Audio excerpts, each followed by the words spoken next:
ఈనాడు ఆంధ్రజ్యోతి నిత్యం ఏడుపుగొట్టు వార్తలతో అబద్ధాలతో తన పత్రికలు నింపేస్తున్నారు.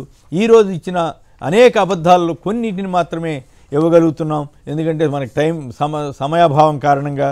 ఈనాడు అబద్ధం నెంబర్ 1, ఫీజులు పెంచు ఖజానా నింపు అంటూ ఈనాడు ఒక అడ్డగోలు కథనాన్ని ఇచ్చింది.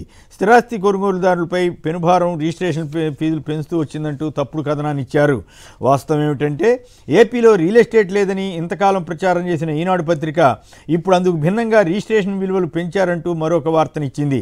అంటే దీని అర్థం ఆంధ్రప్రదేశ్లో రియల్ ఎస్టేట్ బాగున్నట్లే కదా. మరి అప్పుడు ఈనాడు రాసింది అబద్ధమా, ఇప్పుడు రాసింది అబద్ధమా? భూముల క్రయ విక్రయాలు ఎక్కువగా జరుగుతున్నప్పుడు రిజిస్ట్రేషన్ ఛార్జీలు పెంచడం అన్నది సర్వసాధారణం. చంద్రబాబు హయాంలో రిజిస్ట్రేషన్ ఛార్జీలు పెంచినప్పుడు ఈనాడు ఎందుకు వార్తలు వ్యతిరేకంగా ఇవ్వలేదు? ఒకసారి ఆదాయం లేక అప్పుల కోసం వెళుతున్నారని, మరోసారి ఛార్జీలు పెంచి ఆదాయాన్ని పెంచుకుంటున్నారని ఈనాడు జనాన్ని మోసం చేసి తెలుగుదేశం పార్టీకి మేలు చేయాలనే కోసం తప్పుడు వార్తలు ప్రచురిస్తూ తెగ తాపత్రయపడుతోంది. ఈనాడు దుష్ప్రచారం 2, ప్రభుత్వ బడుల్లో సమస్యలు దాచేసి అంటూ ఈనాడు మరో విషపురాతను రాసింది.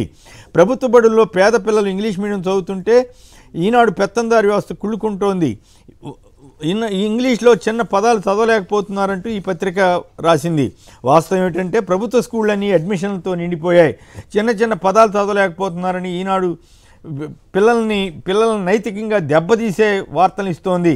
కానీ ప్రభుత్వ పాఠశాలలో చదివే విద్యార్థులు ఇంగ్లీష్లో మాట్లాడుతూ అంతర్జాతీయ వేదికలపై ప్రసంగిస్తే మాత్రం ఒక్క ముక్క రాయటానికి మాత్రం ఈనాడు రామోజీరావుకు చేతులు రావట్లేదు.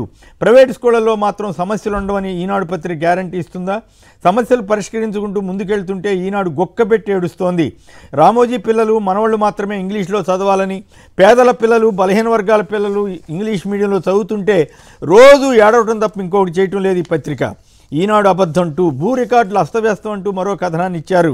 ఘోరంగా భూముల రీసర్వే అంటూ వార్తను వండివార్చింది. రీసర్వే కారణంగా కొత్త సమస్యలంటూ అబద్ధాలు చెబుతోంది. వాస్తవం ఏంటంటే ఇది రోజువారీ ఏడుపులో భాగమే.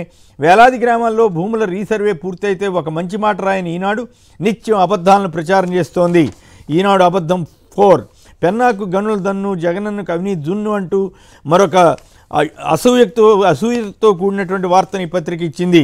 సిబిఐ గతంలో పెట్టిన అక్రమ కేసులను భుజాన వేసుకుని ఈనాడు పత్రిక విషప్రచారం చేస్తోంది. కోర్టులను ప్రభావితం చేసే లక్ష్యంతో ఎన్నికల్లో లబ్ధి పొందాలన్న దురుద్దేశంతో ఈ పత్రిక రాస్తోంది. వాస్తవం ఏమిటంటే ఈ పత్రిక అనేక సార్లు రాసిందే రాసి పాసిపళ్ళ దాసుడా అన్నట్లుగా ఇదే వార్తను పలువార్లు రాస్తోంది. అదే టైంలో రామోజీపై వచ్చిన మార్గదర్శి కేసులో మాత్రం సిఐడి అభియోగాల గురించి మాత్రం రాయదు. అలాగే మార్గదర్శిలో 800 కోట్ల అవినీతి సొమ్ము చేరిందన్న, బ్లాక్ మనీ చేరిందన్న ఆరోపణలపై మాత్రం ఈ పత్రిక కానీ రామోజీరావు కానీ వివరణ ఇవ్వరు. ఇక ఈనాడుతో పాటు ఆంధ్రజ్యోతి కూడా యథాప్రకారం సీఎం జగన్పై విషం జిమ్మే వార్తలను పెక్కింటిని ప్రచురించింది. అవును, వైసీపీ వాలంటీర్లే అంటూ ముసుగు తొలగించారంటూ ఓ కథనాన్ని ఇచ్చింది. భీమిలీలో జగన్ చేసిన ప్రసంగంపై వక్రీకరిస్తూ ఈ కథనాన్ని రాశారు.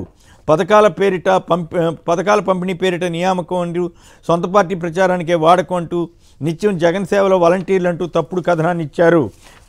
తెల్లవారి లేవగానే మొదటి తారీఖునే వృద్ధులకు పెన్షన్లు ఇస్తున్నటువంటి వాలంటీర్లని ఇష్టారాజ్యంగా వారి పట్ల అబద్ధాలు చెబుతూ వారిని అవమానించే విధంగా ఇప్పటికే చంద్రబాబు, అలాగే పవన్ కళ్యాణ్, రామోజీ, రాధాకృష్ణ వీళ్ళ నలుగురు